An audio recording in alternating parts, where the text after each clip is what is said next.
good enough. Oh, no, I gotta be better than that. No. I leave it there with the hang. I get closer like that, then I would. But that's cheap because it's like, no, I don't say, hey, Instagram, it's me, T from the Pattersons, taking the train to Tibet. I was trying to land my helicopter. I was sort of cheating because, you're in the helicopter, you be moving back and forth like that, And I told you one of these days, I'm going to tell you, that's not one of these days. I got to tell you, no, that's a nighttime thing. Next Monday night, I might tell you about the helicopter thing again. I explained it a long time ago, but, who listens to me? And plus, look, let me say something, okay? One second, let me tell you something. Oh, you said, brother, what kind of, are you cosplaying? Costume playing. I see you got the vest on outside of your shirt in the English culture, like from England, and they all over the world. South Africa, they call this, and I don't know what they call it. I'm in India right now. They call this a vest. When you have the wife beaters over there, they call it a vest. Come on, look, let me tell you something. Look, so I got that, right? It's over the shirt, right? And then I got the Tupac look. I call it the Tupac look. Actually, it's Aunt Jemima. Depending what era you're in. And so Tupac took the whole Aunt Jemima thing and turned it around in the 80s. You know what I mean? So this was like Tupac's look, right? But it's really an Aunt Jemima look. This thing is cool. I should take this thing. I'll leave it like that because this is the look. You gotta have the thing doing like that. You redefine it just like he took the word nigga and changed it to Nigga. Never ignorant, getting greatness accomplished or something like whatever. He changed the whole meaning, but people didn't accept that either. So you can change stuff, but people don't accept it like that. But look, let me say what. Let me see. And so it goes like this over that, and then I gotta show you one more thing. Also in the 80s, it hit in the 80s. It was like a little bit earlier. Bob Marley. It was the 70s. It was like the 70s. You know why I know it's the 70s? Because I was in undergraduate school at Livingston College, and I was still from 1974. They say 1975, somewhere in 1974, somewhere around there. Bob Marley really hit, right? And it was amazing because on campus, black people sounded black. Sound like black Americans. I mean, this is a college in New Jersey, but we have all kinds of black people in there. And then we had a break, a spring, whatever, just changes the semester, and they came back. And this sister I knew, she came back with this heavy Jamaican accent. I said, what the heck's going on here? She got her Jamaican pride because Bob Marley had hit, and he was just doing the thing. Now everybody wanted to be Jamaican, and they wanted to do the Rasta thing, right? Look, I got this pouch where I keep my muti thing in. I'm going to show it to you right now. Look. Let me show it to you right now. See right here? See this pouch here? See, it's got the lion on there, Lion of Judah and stuff like that. I found out somewhere in the Rasta. I'm born in the Rasta pantheon. I forgot. I gotta look this back up. But I think somebody is like in the same sign, the same time as I am. Let me not claim that because then the Rastas will be mad at me. Okay, but here's the thing. So lately, because when the 80s hit, I was around, but I don't know what the heck I was doing. Oh, what am I talking about? I was a BAI. I was doing something. But what's that was really big then? Whitney Houston. I wasn't really. It's pop. What was I doing? I'm doing a lot of jazz. I don't know. I listened to a lot. I would listen to a lot of stuff. And I was a BA. Look, I was just listening to a lot of stuff. But I never was into Whitney Houston like that. No, I appreciate it as a singer. The greatest love of all, this sort of movie. The Marley movie. Blah blah blah. So I was really, she said, she's Whitney, and everybody going gaga Whitney. I'm actually more into Nina and house music. I was into a bunch of other things. So now, just recently, I don't know when I say recently, I say within the last month, because I ain't paying attention to nothing, you know what I mean? And I've been on the internet, I've been downloading stuff. Now, I appreciate Whitney had did this thing with her hubby, Bobby Brown, as a tribute to Bojangles. And she was singing a song, and Bobby was dancing. He did this incredible, really dance on stage. She's just on the side singing Mr. Bojangles, I guess. And he was singing. It was amazing. I'm going like, wow, this is fascinating because it's my kind of thing. My kind of thing is the mix, the medium. You know what I mean? Like, I want singing with the dancing. In fact, in the early '80s. That's right, in the early '80s, my favorite thing. I'm one of the early performance artists. Oh, brother. Oh, here you go again. Bigging yourself up. No, I can prove it. We had... I'm a Henry Dumas denizen. I'm a Henry Dumas whatever, fanatic, denizen, whatever you want to call it, right? And so my girlfriend at the time was she was a choreographer, dancer, right? And I was an artist model at the School of Visual Arts. And so there was some place we was performing. Anyway, so I got us together, right?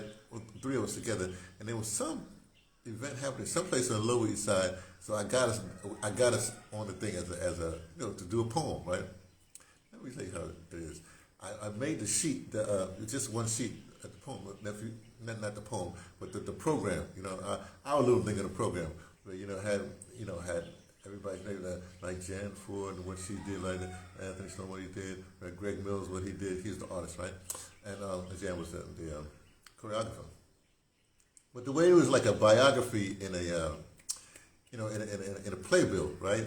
And then on that was on the back side. On the first side we had the move, the whatever, how you do the movement. So it looked like a program. It looked like we was going to do like a 40-minute presentation. I think it was only one poem. It was one Henry Dumas poem. I forget which one it was, but it was short. It's like, 4 minutes, something like that, right?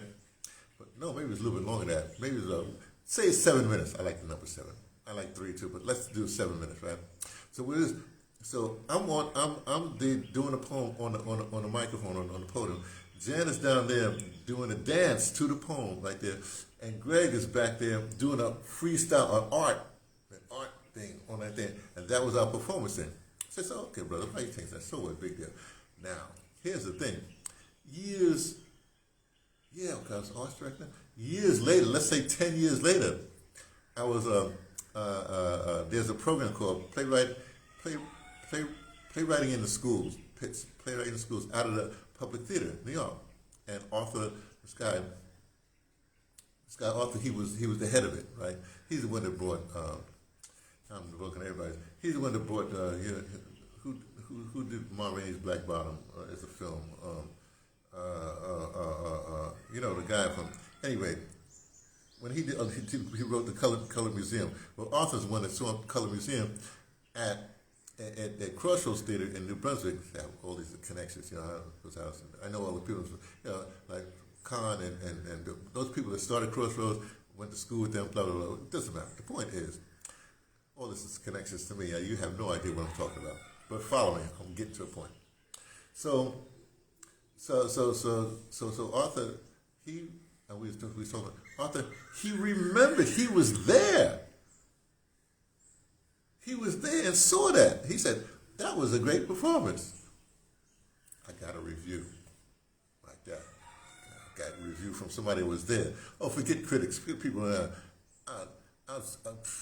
Not very rarely. I don't really perform, but when I do stuff, I do stuff. But that's not what I'm talking about. Oh, it's Blue Light, by the way. Hey, shout out to Blue Light Brigade. This is a Grand Rising report, by the way. Here's what we're going to talk about. Oh, God.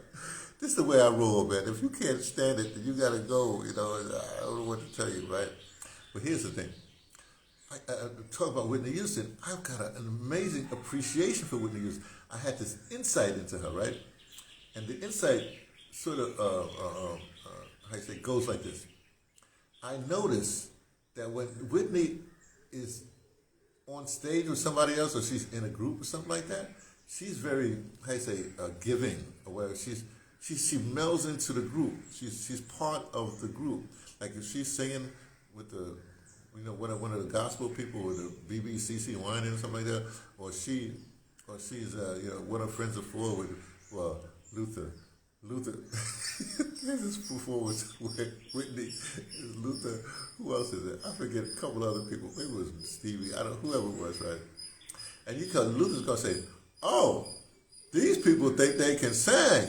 Well, I can sing. So Luther just, that's his little Luther thing. It's quite funny to me, right? But you can tell Whitney's like just in the group.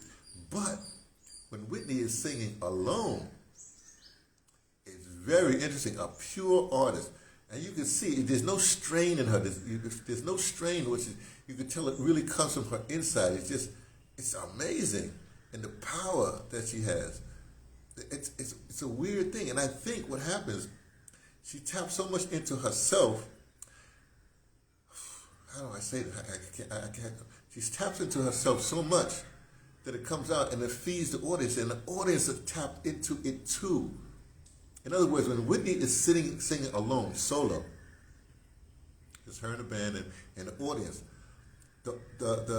Wherever that thing is coming from, it's channeled to her. She's pushing it out. The audience is now rechanneling it to make it even stronger. And when you have other people with her, it's sort of dissipated. I can say that. Here's what I'm trying to get to. I have this thing. What's been happening lately? Let me tell you before I say what's been happening lately. When I was growing up, I had this thing. I said, I realized at some particular point, I said, I realized that if you're really, I realized I put this, we're in purgatory. This is a Catholic thing. We're in purgatory. We're neither in heaven or in hell. Because if you was perfectly good, you'd be out of here and you're going to heaven. See what I'm saying? If you're perfectly bad in this life, you're going straight to heck. See? Okay.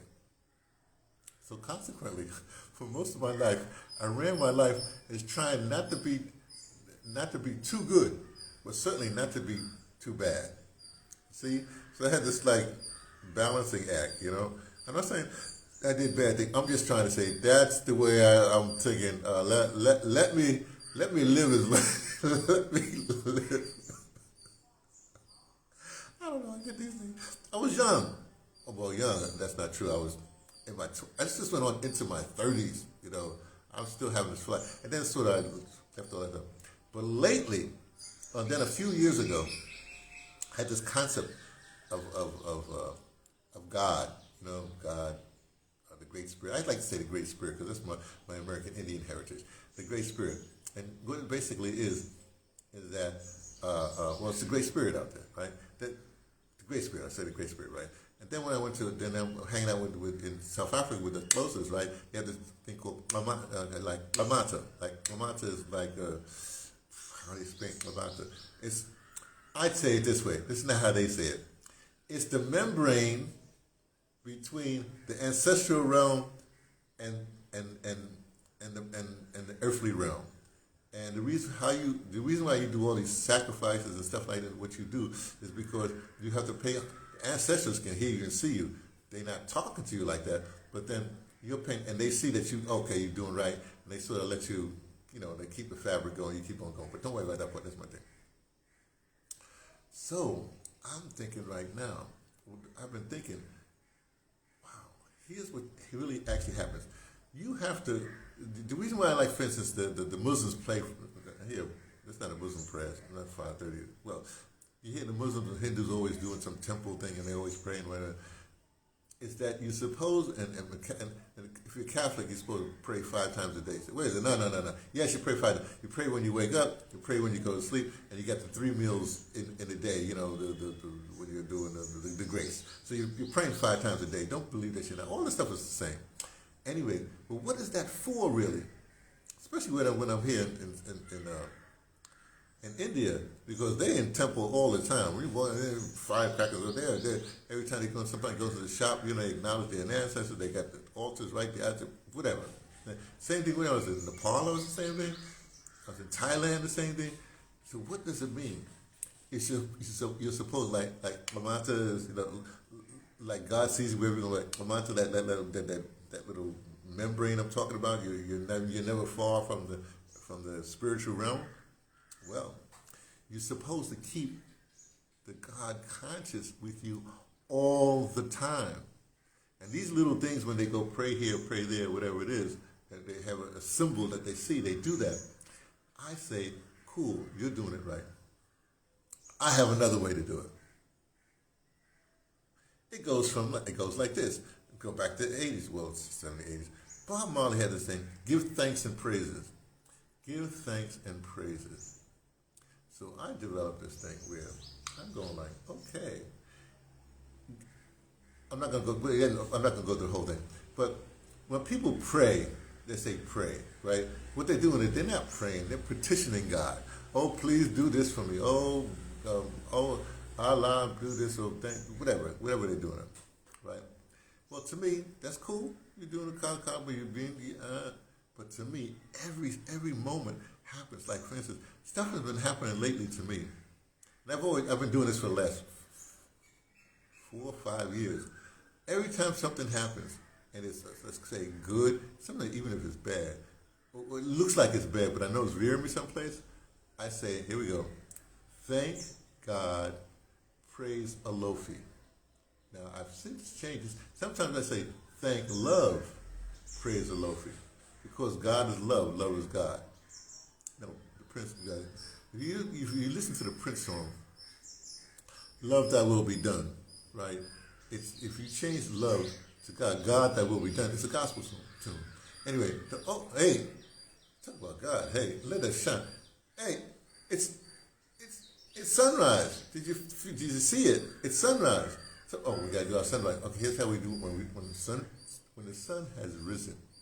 What you do is you take a breath in, then you take a sharp little breath, right? You keep that breath in, then take a sharp little breath to support that breath.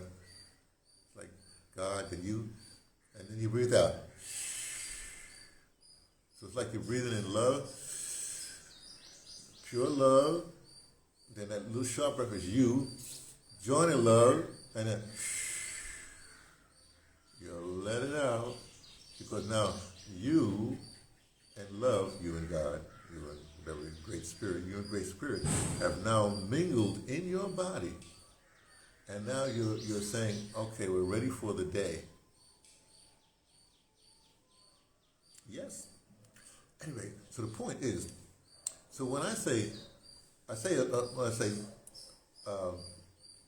thank God, that's sort of acknowledging my Catholic or Catholic kind of thing.